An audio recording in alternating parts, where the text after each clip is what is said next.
Europe 1. Le grand direct des médias, Jean-Marc Morandi. Ce soir à 21h, M6 lancera sa toute nouvelle émission À l'état sauvage, une collection de films documentaires dans laquelle la chaîne a décidé d'envoyer des célébrités partager le quotidien hors norme et hostile d'un des plus grands explorateurs du monde, Mike Horn. Et pour le premier numéro, c'est Michael Youn qui a accepté de tenter l'expérience et de s'envoler 6 jours et 5 nuits pour la Namibie. Bonjour Michael. Bonjour Jean-Marc, bonjour à tous. Merci beaucoup d'être en direct avec nous ce matin sur Europe 1. J'ai vu une interview de vous, vous disiez je ne sais même pas ce que le mot périple signifie, je ne fais pas trekking, je n'ai jamais fait de scoutisme, je n'ai jamais fait de camping, j'ai couru un semi-marathon et j'ai fait une fois du 4x4 en forêt, mais c'est tout. Encore, j'ai couru un semi-marathon, mais j'avais triché, j'ai pas participé au départ, j'avais fait que l'arrivée.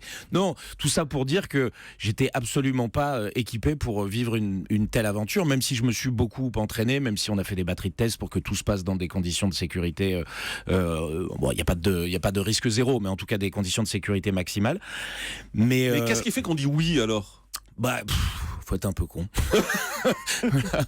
Non, mais c'est vrai que dès qu'il y a quelque chose d'un petit peu extrême, je suis souvent le client. Voilà. Donc, je me considère un petit peu comme un aventurier de la jungle urbaine, de la jungle parisienne. J'avais envie d'aller dans la vraie aventure, l'aventure avec un grand A. J'avais envie de ce défi physique, mental, de voir où sont mes limites physiques et mentales. Vous les avez trouvées ? Je les ai trouvées tout de suite. C'est ça qui m'a surpris en fait. J'ai trouvé mes limites au bout de 10-12 heures.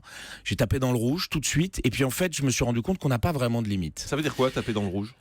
Taper dans le rouge, ça veut dire avoir envie de rentrer. Non, peut-être pas, non, parce que heureusement il y avait le mental qui était là, mais ça veut dire être physiquement déjà épuisé, se dire qu'on va pas y arriver, avoir faim, avoir soif, avoir mal au dos. J'avais terriblement mal au dos. En fait, dans la vie à Paris, j'ai une petite scoliose, une petite syphose, ça me fait un petit peu mal à la fin de la journée, mais pas plus que ça. Quand vous êtes à l'état sauvage avec un sac à dos de 10 kilos, au bout de 12 heures, votre dos, vous avez envie de vous l'enlever carrément. Ça s'est passé le deuxième jour, je crois. Hein. C'est là où vous avez beaucoup marché. Ouais. Enfin, on a marché tous les jours, 30 km par jour pour faire 150 km en tout dans ce périple pour aller d'un point désertique jusqu'à la mer qui représente la vie, la civilisation, la survie. Donc, parce qu'à la base, c'est un stage de survie un peu. C'est un combat contre vous-même que vous avez mené ? Je sais pas si c'est un combat. C'est contre moi-même, mais je sais pas si c'est un combat. J'ai l'impression que c'est plus une longue persuasion. Voilà. Et vous persuadez de quoi ? Que j'en suis capable.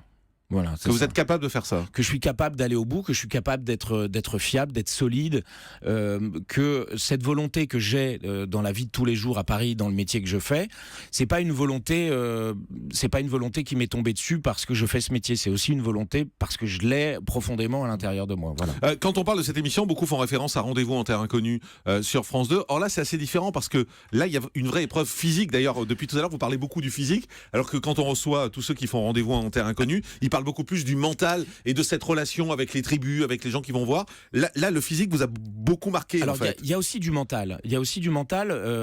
J'ai l'impression, je vais pas comparer les deux émissions, elles ont un peu rien à voir, si ce n'est qu'elles sont au bout du monde. Ouais. Mais et avec une personnalité qu'on déracine totalement. Voilà. Alors nous, il n'y a pas de rencontre avec des peuplades. Hein, on n'a rencontré personne. Moi, j'ai rencontré Mike Horn pendant une semaine. Et c'est avec lui que la relation se crée d'ailleurs. C'est quelqu'un d'incroyable. C'est quelqu'un qui m'a fasciné. C'est une des plus belles rencontres de mon existence. C'est la première personne que je rencontre où je dis vraiment ce mec m'impressionne. Voilà, si je devais choisir un être humain avec qui passer le restant de ma vie, je choisirais Mike Horn. Mais il a quoi ? Il a tout compris.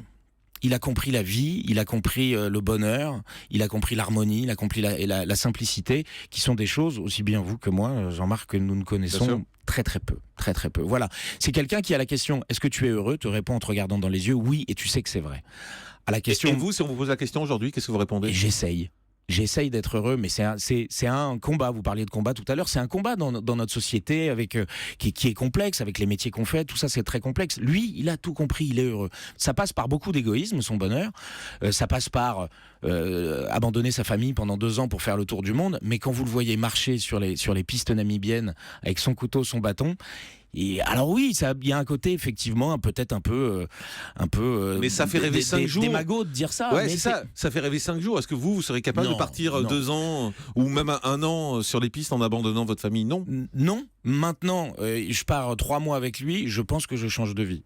Ah oui ? Ouais. J'étais pas loin. J'ai quand même un peu vu la lumière. j'ai un peu vu. Et la vous lumière. changez votre vie, elle devient quoi votre vie? J'ai l'impression qu'on passe à côté de choses tellement essentielles. On vit tellement loin de la nature. Je suis pas du tout écolo pour un sou, hein, mais on est tellement loin de l'essence de la vie telle qu'elle est à la base, quand on était des êtres humains qui n'étaient pas dans ces civilisations-là. J'ai l'impression qu'on perd beaucoup de choses. Mais Voilà, en on 5 passe à côté jours, de beaucoup de choses. Ça permet de faire basculer une vie. Non, quasiment. vous voyez, non, mais dans votre tête, en tout cas. J'ai pas changé. Hein. Voilà, j'essaye de garder un peu plus de curiosité aujourd'hui. Comme maintenant que je suis revenu de ce voyage, j'essaye d'être un peu plus curieux, de relever un peu plus la tête, d'observer autour de moi. Je suis un peu plus harmonieux, peut-être un peu plus calme, même Ça si va pas c'est durer. pas toujours le cas. Mais voilà, je vais pas dire que ça a été un voyage initiatique parce que ce serait lourd de conséquences, mais quand même, il m'a appris des choses, il m'a montré des choses et ça m'a parlé. Ouais. Donnez-moi envie de vous regarder ce soir. Il y a un magnifique voyage, un voyage d'abord dans une terre qui est fabuleuse, la Namibie, une des 36 régions désertiques de la planète, où ces deux personnes vont rencontrer des animaux à leur état sauvage. On va rencontrer des éléphants, on va dormir avec des hyènes qui vont nous réveiller en pleine nuit, on va traverser des déserts avec rien, c'est-à-dire pas de vivres, pas d'eau. L'eau, on part avec 1,5 litre chacun et on va essayer de trouver de l'eau pendant ce voyage. Et puis on va essayer de survivre avec tout ce qu'on va pouvoir trouver un petit peu partout dans ce désert namibien. Puis au-delà de ce voyage magnifique, il va aussi y avoir un voyage intérieur, la rencontre de ces deux mecs. Deux mecs formidables. Il y en a un, c'était sûr depuis le départ qu'il était formidable, c'était Mike Horn. Et puis il y en a un qui s'est découvert formidable aussi pendant ce voyage. C'est moi, je suis désolé de le dire comme ça. C'est très étonnant de vous entendre parler comme ça, franchement. Ouais, j'ai pas beaucoup d'amour propre, j'ai pas beaucoup de. En fait, je me dénigre beaucoup, je me dénigrais beaucoup, et je me suis découvert pendant ce voyage, j'ai découvert que je pouvais aussi être un mec formidable. Ouais. Mais vous entendre parler comme ça ce matin, je trouve que c'est assez surprenant qu'on trouve un nouveau Michael Youn. Peut-être pas. Ça va pas durer. Non, rassurez-moi. j'espère. En fait, c'est pas un nouveau. Je voudrais être le même qu'avant, mais avec une direction vers le bonheur et vers l'harmonie plus évidente. Beaucoup se demandent quand on fait des émissions de télé s'il n'y a pas de trucage, si voilà tout ça est pas un peu gonflé, parce qu'il y a les caméras, il y a des équipes techniques qui sont avec vous bien évidemment.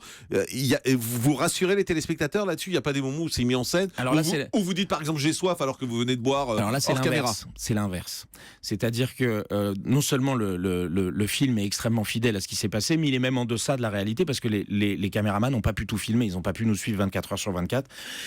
Il y a des moments qu'ils ont ratés et c'était 3 cadreurs qui se relayaient. De façon, il y avait un drone aussi qui nous filmait de temps en temps. Moi, je me suis beaucoup filmé aussi en caméra personnelle. Et ils ont respecté toujours notre bulle. Il y avait une telle force qui se passait entre Mike et moi. Il y avait un tel truc entre nous deux que les 3 cadreurs qui se relayaient, qui connaissaient Mike, ils avaient déjà travaillé avec lui, restaient vraiment à l'écart et ont pas perturbé cette bulle. Et non, quand on avait soif, moi j'avais envie d'y arriver, de le faire en vrai de vrai. Un combat contre vous-même. Donc évidemment, il y a des moments où je disais j'avais soif et je voyais le mec à 5 mètres qui buvait de l'eau.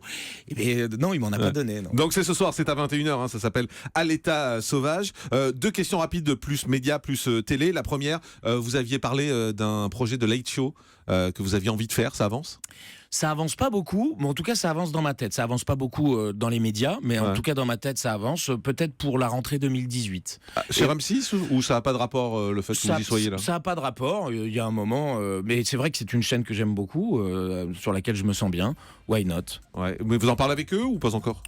On en parle, on en discute, mais c'est pas, y a rien d'officiel. Quand je croise Thomas Valentin, il me dit alors, quand est-ce que tu viens ? Je dis je sais pas, je repasserai te voir. Voilà, ça reste. Mais c'est vous qui traînez des pieds pour l'instant ou c'est plutôt eux ? Personne ne traîne des pieds. D'accord, c'est pas finalisé. Moi je suis excité, eux aussi sont excités, mais j'ai des projets cinéma que je dois terminer d'abord. Et les Enfoirés, c'est vrai que vous allez les reprendre ?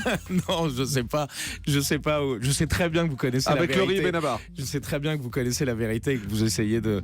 Non, j'ai juste dit qu'on allait plus bosser et j'ai cité ces 2 noms-là au hasard, mais non, il y en a d'autres qui vont bosser. Il y a Christophe Maé, il y a Matt Pokora, il y a Scheim, Donc vous n'êtes pas le nouveau chef des Enfoirés ? Il n'y aura pas de nouveau chef. On ne remplace pas Jean-Jacques Goldman, que ce soit bien clair. Jean-Marc Morandini.